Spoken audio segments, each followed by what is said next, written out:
ESG News and Views is the Conference Board ESG Center's podcast channel, providing compelling, in-depth interviews with ESG influencers and timely updates on hot-button environmental, social, and governance topics.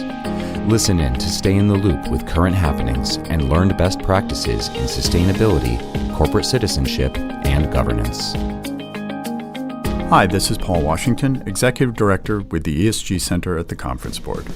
Recently, as part of the Corporate Director podcast, I had the opportunity to sit down with some friends from the Diligent Institute to discuss sustainability issues. We talked about climate change, Larry Fink's recent letter to CEOs, and the Davos Manifesto. We talked about how companies are responding to these issues and what companies should consider doing in the future. I'm delighted to present that conversation to you now. Hi, everybody, and welcome back to the Corporate Director Podcast, the voice of modern governance. My name is Dottie Schindlinger, Executive Director of the Diligent Institute, and I'm joined once again by my co-host extraordinaire, Megan Day, Senior Director of Board Member Experience for Diligent Corporation. Megan, how are you doing today? Fantastic, Dottie. I'm just sitting here fantasizing about maybe skiing in the Swiss Alps right about now. I'm have my computer open and I'm looking at a picture of David Solomon, aka DJ D-Sol, as I like to call him, aka the CEO of Goldman Sachs, and he posted something last night and has been making the media circuit about Goldman Sachs' position on boardroom diversity. Yeah, that was kind of interesting, right? I mean, it is a little tiny baby step. Let's not necessarily go too bananas, right? To say, hey, we really shouldn't allow any companies go IPO if they don't have at least one female board member. Sure, great. That is a step in the right direction. But it's also not like saying we won't, finance any companies to go IPO unless they have half of their board members be women. So, but hey, steps in the right direction, gotta love them. Absolutely. And I think he chose a really large forum, that forum being Davos, to make such an announcement. I think it indicates a lot about his sort of personal leadership style and the direction he's trying to take Goldman. That's a topic for a whole other podcast, unrelated to corporate governance. But agreed. I think, again, I think we'll see more action like this from organizations in 2020. And yes, it's small, but you know what? Put it all together and hopefully it moves things forward. Speaking of Davos, I just feel like this has been one of the strangest Davos lineups I've ever seen. I was thinking about day one. Oh, yeah. They kick off the entire event with the teenage climate activist Greta Thunberg. And then later on in the day is President Donald Trump. Yeah, exactly. And I'm thinking, did they do that on purpose? Absolutely. I think so. Well, I think at some point you and I have got to be Davos bound. But before we jump on a plane and head to Switzerland, I am so excited about today's episode of the podcast. I really cannot wait to share this with everybody because we had a chance to speak with a dear friend of ours, Paul Washington, who is the Executive Director of the ESG Center at the Conference Board. And he is just, I think, such a great person for us to speak with this week with the Larry Fink letter having come out and with all of the focus around ESG issues this week at Davos. He has just a lot to say around the issues and around how boards should be thinking about the issues, and even better, just some of the specific steps that they should be taking, kind of in the wake of some of this guidance that's coming out of Larry Fink's letter and some of these other players. It is certainly, I think, the hottest topic, top of mind for anybody paying attention to the business space right now. So let's take a listen. I'm super excited for this interview.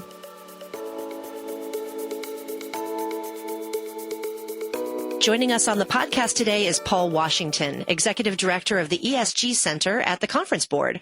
Paul is really the perfect guest to discuss the Larry Fink letter on climate change risk. And he's a recognized leader with a distinguished career in the ESG space. Before joining the Conference Board, he served as Senior Vice President, Deputy General Counsel, and Corporate Secretary of Time Warner. And he also served as Chief of Staff for the company's Chairman and CEO after holding positions of Assistant General Counsel and Litigation Counsel. Paul, welcome to the podcast. Delighted to be here. Thanks so much. So before we dive into our conversation, I wondered if you'd start by giving us just a little bit of background about the work of the ESG Center at the Conference Board. What do you all do? That's a great question. So the ESG Center is a nonpartisan, neutral, independent think tank that focuses on corporate governance, sustainability, and citizenship. It's part of the Conference Board, which has been around since 1916. And for over 100 years, the Conference Board has focused on helping our members not only perform better, but also be better corporate citizens. And at the ESG Center, we focus on doing that through a variety of programs, including research, webcasts, working groups and roundtables, a whole range of offerings for our members and for the public that really help to improve corporate performance and industry and society at large. And this year, we're really focusing on a few areas which tie really nicely into what you're addressing. We've got our portfolio of work we're doing in governance and citizenship and philanthropy, but we're really focusing a lot on the issues of sustainability and on stakeholder and inclusive capitalism, which we think are issues that are going to be with us for a while. And very hot topics, Yes. Extremely hot topics at the moment. So are you Yes. fielding, I would imagine you've been fielding a fair number of interested phone calls in the last few weeks, especially with Davos underway this week. And I wonder, if you maybe want to talk a little bit about what's happening. I mean, as we're recording this, it's the 50th anniversary of the World Economic Forum's meeting in Davos. And they, of course, updated their Davos Manifesto for the year because it's the 50th anniversary, a special year. And really the focus is on, purpose of corporation and climate change. They had the opening session led by teenage climate activist Greta Thunberg. And then last week, we had the release of the annual letter from BlackRock's CEO, Larry Fink. This year really focused squarely on sustainable investing and calling on the business community to take steps related to climate change. So I'd love to hear your opinion. Why do you think climate change has gained such momentum this year? Why is this the top business issue coming into 2020? Well, we can talk a little bit more about for whom it's the top issue, because for some folks it is, and for others it's still a little further down the list. But I think it really is a confluence of events that have led to this focus on climate change. And what I would note is that this is different from other times in our history where there's been a sort of hot topic or a set of reforms proposed in the area of corporate governance or sustainability. This isn't like the Sarbanes-Oxley Act moment after the collapse of Enron and WorldCom. It's not like the Dodd-Frank moment after the financial crisis. What we're seeing now, I think, is a response to really persistent issues and persistent trends that have been going on for a while and I think will continue. So what are the confluence of events? I think you've got continued science supporting the view that climate change is real and it's actually likely to be more significant and have greater consequences than people thought even 5 years ago. I think there's also an increased interest from investors, as we're seeing in the Larry Fink letter, but also from consumers and employees. So climate is not just an issue for public companies, it's an issue for private companies as well, because there are other constituencies out there that care about this. There's also government action. So particularly coming out of Europe, but other places, there are regulations that companies are needing to respond to, both companies and investors, in terms of climate. So that's helping to drive attention to this area. But then there's also government inaction. And I think what people are looking to companies to do is to take steps in this area because they're not finding that government is doing enough or moving fast enough on this. And then finally, and this is another sort of persistent trend, it really is, this is part of the broader matrix of issues relating to stakeholder capitalism, responsible capitalism, inclusive capitalism, whatever you want to talk about it, however you want to phrase it rather, that are really driving people to rethink the purpose, the very purpose of a corporation. So I think all of that is coming together, and climate change is really at the core of all of those trends. But I want to go back to something you said at the very outset of answering that question, because I think you're right in terms of top issue for whom. And I know that there was recently, in fact, just in the days leading up to the Davos conference, the release of PwC's annual CEO survey. And this year's survey shows that CEOs are feeling pretty pessimistic about the future of the global economy. And for them, climate change really isn't even among the top 10 issues of greatest concern on their minds right now.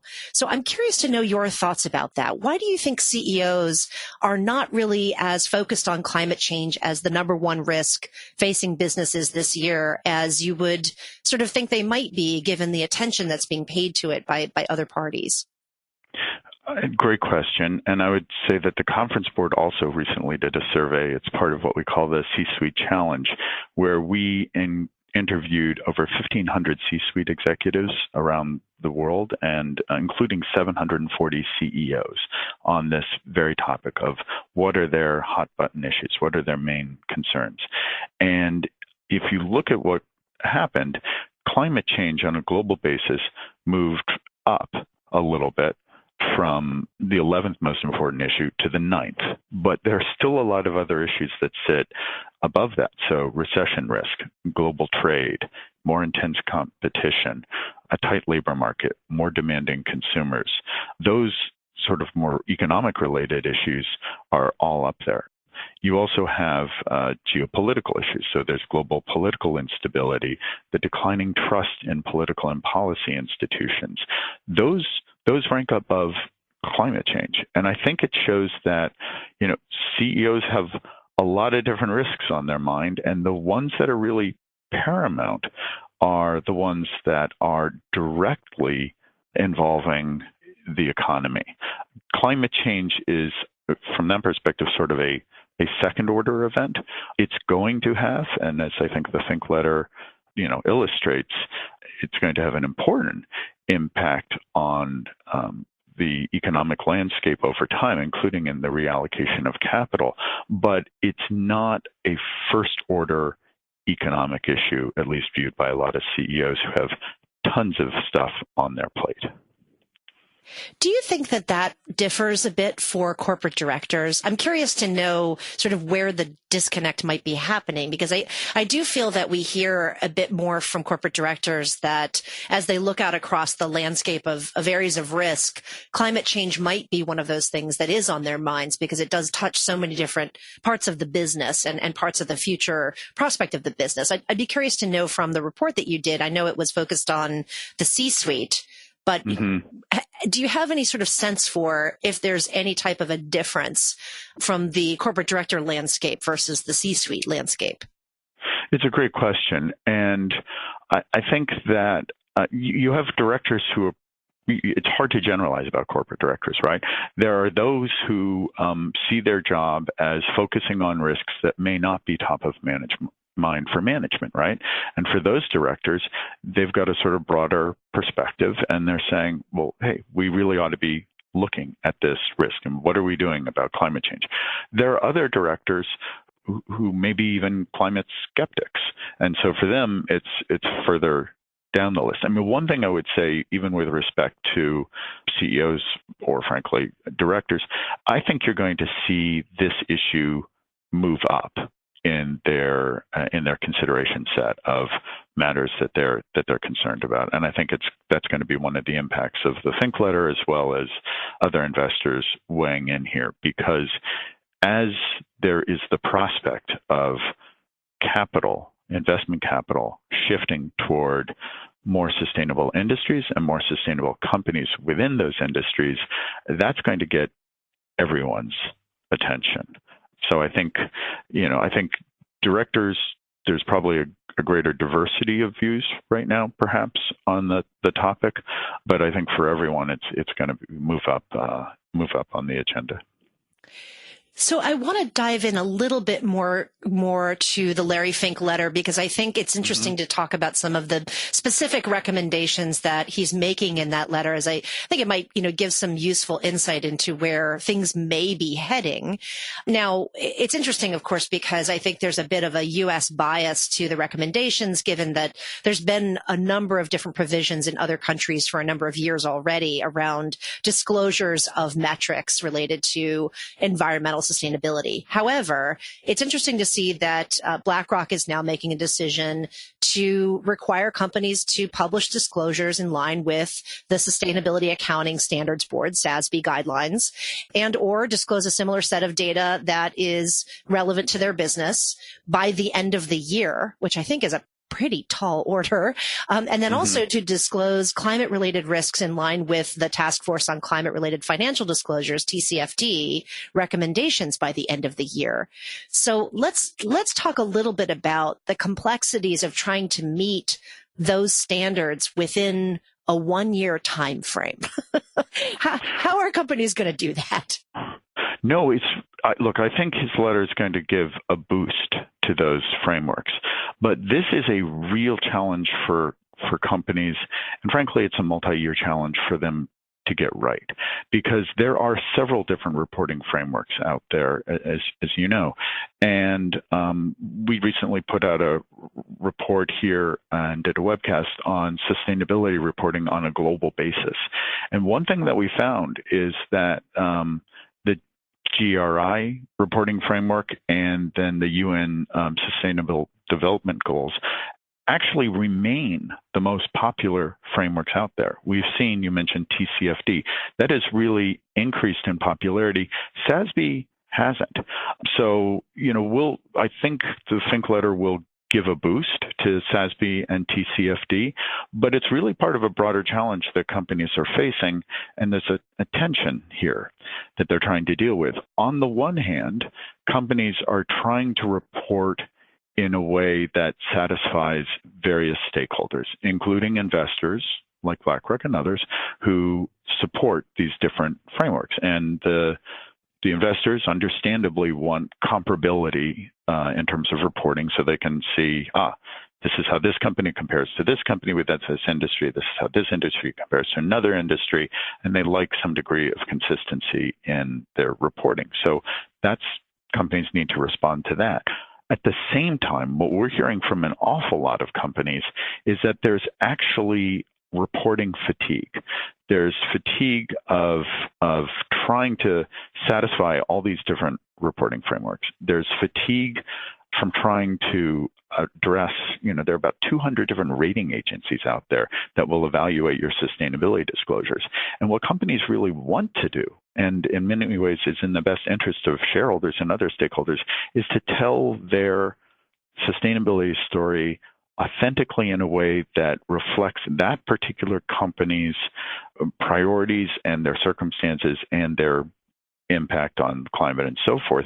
And that varies from company to company. Even within an industry, there can be significant differences in the types of business operations that a company has. So there's a real challenge here for companies to say, okay, we understand there are all these demands out there for us to report according to these different frameworks, but we also want to make sure that our story comes through, and that actually gives investors a sense of what really matters. Because what we have seen, frankly, is as companies are trying to comply with more and more of these frameworks, they're reporting on areas that may not actually be that material to that company. And so we're seeing a bit of an increase in the gap between levels of disclosure, which are going up, and levels of actual change in practice and performance, which aren't going up as much. So what's happening is companies are reporting on areas that aren't necessarily that important to them, and they'd rather focus on the things that are important to them, where they will have meaningful disclosure and meaningful changes in their performance. So anyway, this is a tricky issue for companies to address, because they've got to balance, what matters to the company and then what matters to all these different stakeholders who are using these different frameworks. And that's a balance that I think will now tilt a little bit more in favor of TCFD and SASB, but that's this is not a challenge that companies are going to be able to completely resolve in the course of this year, I think. If you had to make a prediction for what the outcomes are going to be of the move by BlackRock, if we were to, have this same interview at this time next year, what might you predict would be the outcomes? Well, let's have an interview in another year and we'll see. But what I'd say is that I do think you will see an uptick in companies' use of SASB and TCFD. But I think that there's also going to be an attempt by companies to try to tell their story in a more focused way. And partly that's driven because by the fact that sustainability reporting, and remember, sustainability involves more than just climate change. Sustainability reporting is now no longer just the province of your corporate social responsibility department working with your marketing department at a company. Sustainability reporting is getting the attention of the CFO, the general counsel, and the CEO. So I think there's going to be internal pressure within companies to have more focused disclosures in this area and more effective disclosures in terms of reaching different audiences, which to some extent flies in the face of standardization. That's great. Well, I want to maybe shift the conversation a little bit away from BlackRock and maybe even a little bit away from the E of ESG for a moment and maybe spend a bit more time on the S and the G of the equation for a moment. If we look at what's happening at Davos this week, and I look at the Davos Manifesto, for example, they're calling for a new kind of capitalism in the fourth industrial revolution. I think this is all very near and dear to your heart, given the work that you're going to be doing there at the conference board around stakeholder capitalism. I'd love to just get your thoughts on some of the best ways for directors to grapple with some of these more existential issues, especially if their CEOs are really kind of focused on the economy and what's happening right now today. How do you begin to have those kind of conversations in the boardroom around a new kind of capitalism? It's a great question. Yes. And so Davos has sort of said, the future is not with traditional shareholder capitalism where you're focused on serving the economic interests of your shareholders, nor is it with state capitalism. It's really with stakeholder capitalism as the best way forward for capitalism to be sustainable. It really reflects in many ways what the Business Roundtable statement on the purpose of a corporation set forth in August of last year. So how should a board navigate this? What should a board be doing? Well, I think it's important to keep in mind, first of all, that the legal landscape hasn't changed for U.S. corporations here. And there is a debate among lawyers as to the degree of flexibility that companies have to consider interests broader than those of ultimately the economic interest of your shareholders in making corporate decisions. So I think most people agree that boards are allowed to consider other stakeholders in their fulfilling of their fiduciary duties. But I think there's a fair number of folks who think that ultimately that needs to tie back to long-term shareholder value. So, boards need to keep that legal landscape in mind. They also need to keep in mind that the investor landscape, it's unclear how much that is evolving. Investors are certainly talking much more about sustainability. They're focusing much more on issues like climate change and so forth. But it is sort of unclear yet whether investors, how much they will give a company a pass on short-term economic performance if a company is doing a good job when it comes to serving multiple stakeholders that should accrue to the benefit of shareholders in the long run. I mean, investors are going to face pressures from their own clients and others when, an activist shows up and says, hey, I can do a better job in the near term for your economic best interest. So I think directors need to keep in mind where we are with the legal landscape and where we are with the investor landscape. Having said that, I think it's really important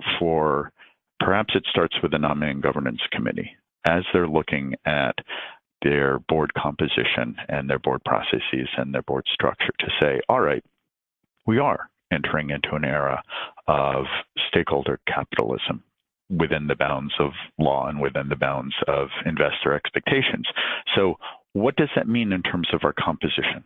Do we have the right people on our board to address this broader array of issues and the broader array of stakeholders out there? Do we have the right structure? How do we build this notion of stakeholder capitalism into our do we have a special committee that focuses on sustainability or something, or do we build the notion of stakeholders into our different committee charters?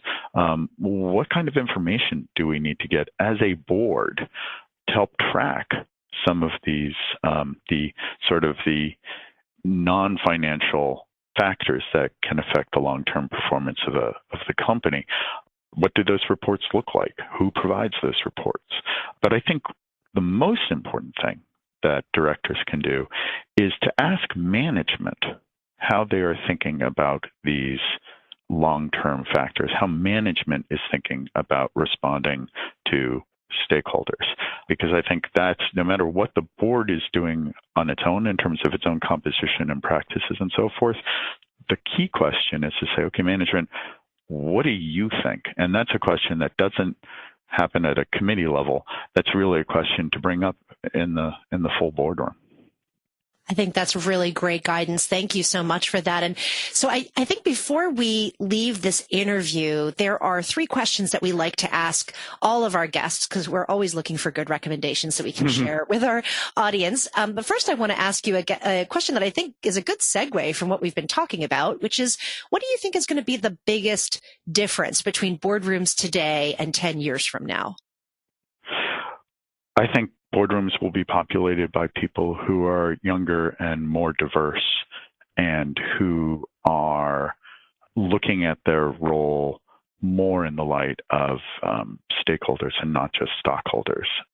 And I think in the face of that, it's really important for boards to prepare for that future. But I'd say what's equally important, if not more important in some ways, is for this new generation of directors that'll be coming in not to lose the benefit of the lessons of the past.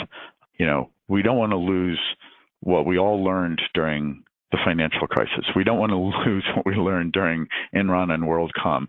We don't even want to lose what we learned during the S&L crisis in the early 1990s. There are a lot of really important lessons about relating to governance and the role of the board over the last several decades that we need to make sure are imparted to this new generation of younger and more diverse directors who are going to be facing somewhat different set of challenges. Can't lose sight of that wisdom accumulated over the years. You've spoken very much to the things we care about on this podcast. So I hope very much that you're right. So in the guise of recommendations, what's the last thing that you read or watched or listened to that made you think about governance in a new light? Gosh. Well, there's certainly things you can watch that cause you to think about governance in a new light, like Game of Thrones or The Crown or something like that. But hopefully we don't encounter some of those issues in the boardroom. One thing that I did read recently is Jamie Gamble. He's a former New York City law partner who wrote an essay called The Most Important Problem in the World. And in that report, in that essay, he talks about corporations being populated by great people who are trying to do the right thing, but he says that they're legally obligated to act as sociopaths. Interesting and very provocative. Actually did a podcast with him on that. But what really got me thinking about how those of us who have labored in the corporate fields for years, we thought of ourselves as selfless fiduciaries. What he points out is, yes, you're being a selfless fiduciary, but, at least in his view, you are laboring in the narrow economic interest of just your shareholders. And he says that can lead to unhealthy behaviors, not just by corporations, but by everyone that corporations touch. And so what he argues is for a new framework so that you actually think about serving your shareholders, not just in their economic interests, but in their other aspects, because shareholders are not just economic players, right? They're human beings as well.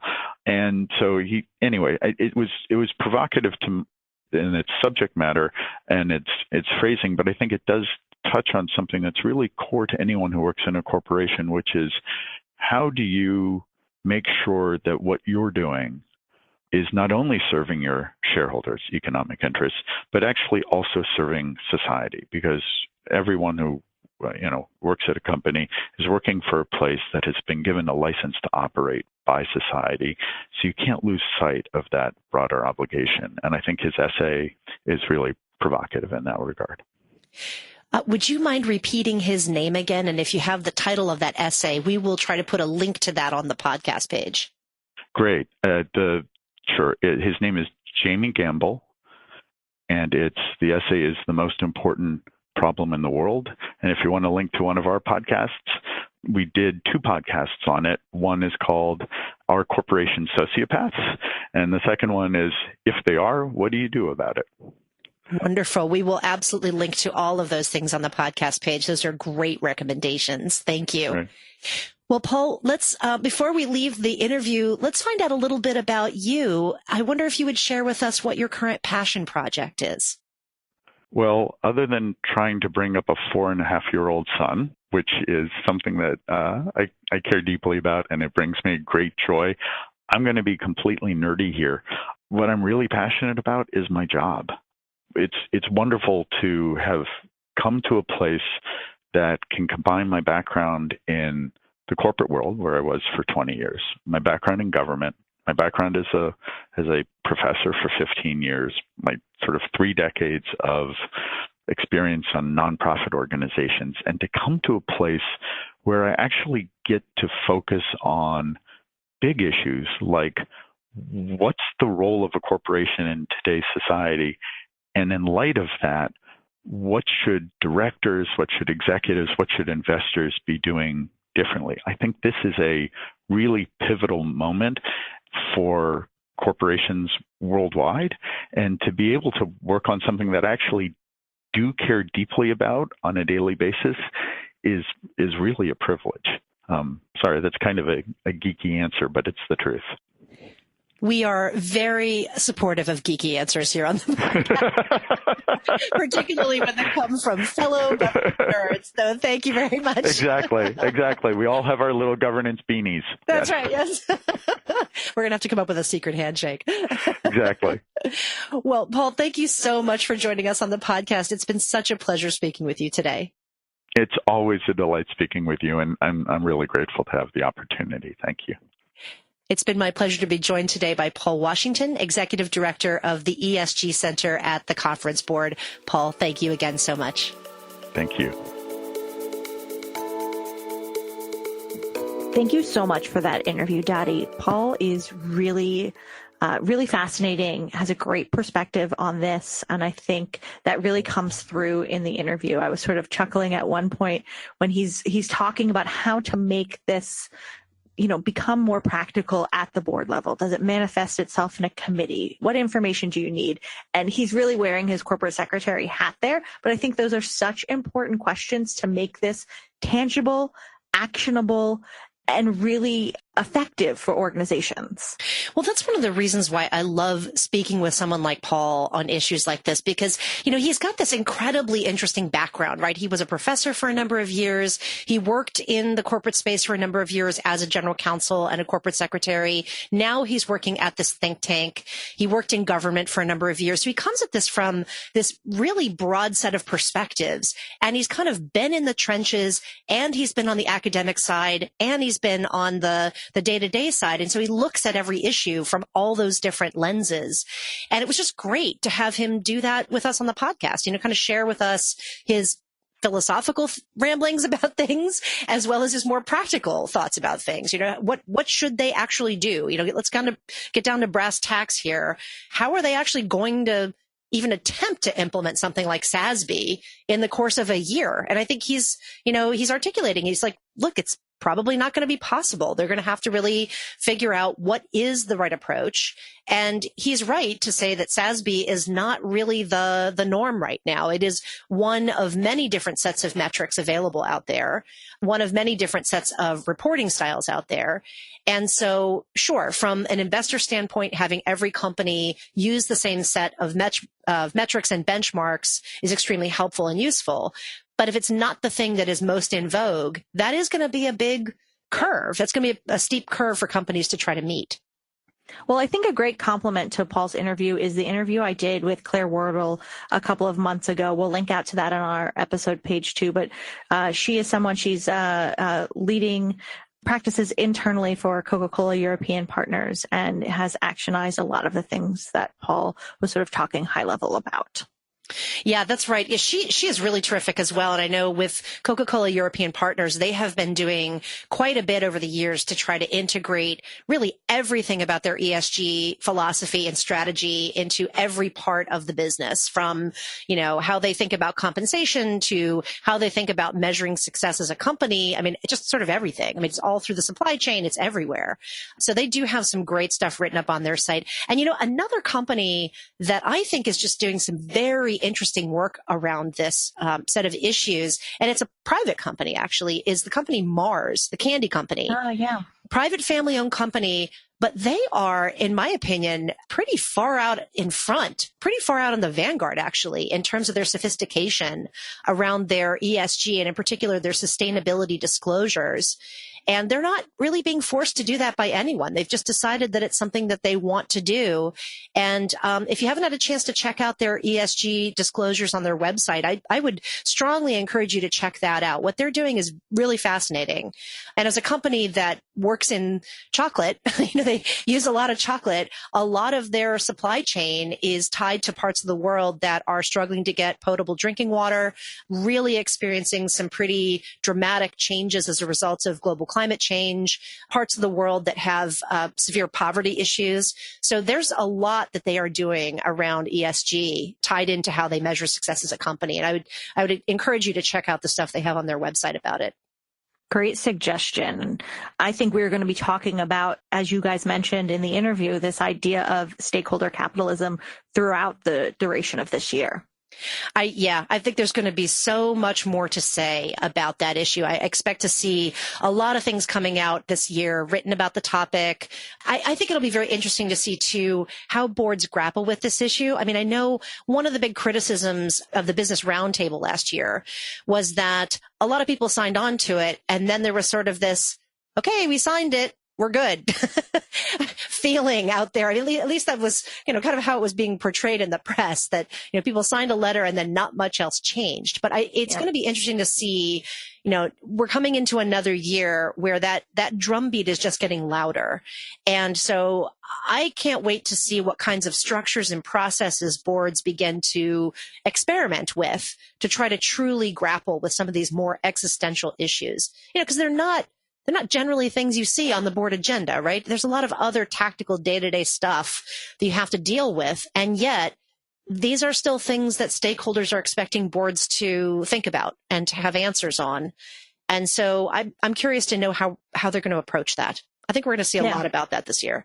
Yeah, I think back to the episode we did at the end of the year with our colleague TK Kerstetter from Boardroom Resources, and him talking about, the rise of ESG. But first and foremost, companies need to pay attention to the bottom line. That still is the world that we are living in. And so if you're not able to tie it back to performance when things start going south, how will the tone and conversation change with investors? And I think that will also be a steady part of the conversation this year. Yeah, I was thinking of that episode. I was feeling very proud of myself that I had predicted that climate change was going to be on the agendas of boardrooms in 2020, and I was feeling, really, really quite psychic. And here it is. It's Davos. It's Larry Fink. Everybody's talking about it. And then that report came out from PwC where every CEO basically said, "Yeah, it's nowhere in our top 10." And so then I felt very humbled again. Kind of brought me right back down to earth. But again, it's like everything we say about boardrooms, and the executive, oversight of organizations. There's so much that you have to be responsible for, and it is all a balance. But to Paul's point, it is rising up the list. And so who knows if it will be a little bit higher. I suspect it will be going into 2021, but we can't get too ahead of ourselves. We still have a good 11 months of good governance to geek out on here on this show. Well, I think on that note, that wraps it up for another episode of the Corporate Director Podcast, The Voice of Modern Governance. Once again, this has been Dottie Schindlinger, Executive Director of the Diligent Institute, and I'm joined by Megan Day, Senior Director of Board Member Experience for Diligent. Thank you all for listening. If you like this content, please subscribe to ESG News and Views. You can find this program and several others from the Conference Board on a wide variety of topics at conference-board.org/podcasts, on iTunes, Apple Podcasts, Google Play, Google Podcasts, Spotify, and many others. Thanks again for listening. I'm Paul Washington with the Conference Board.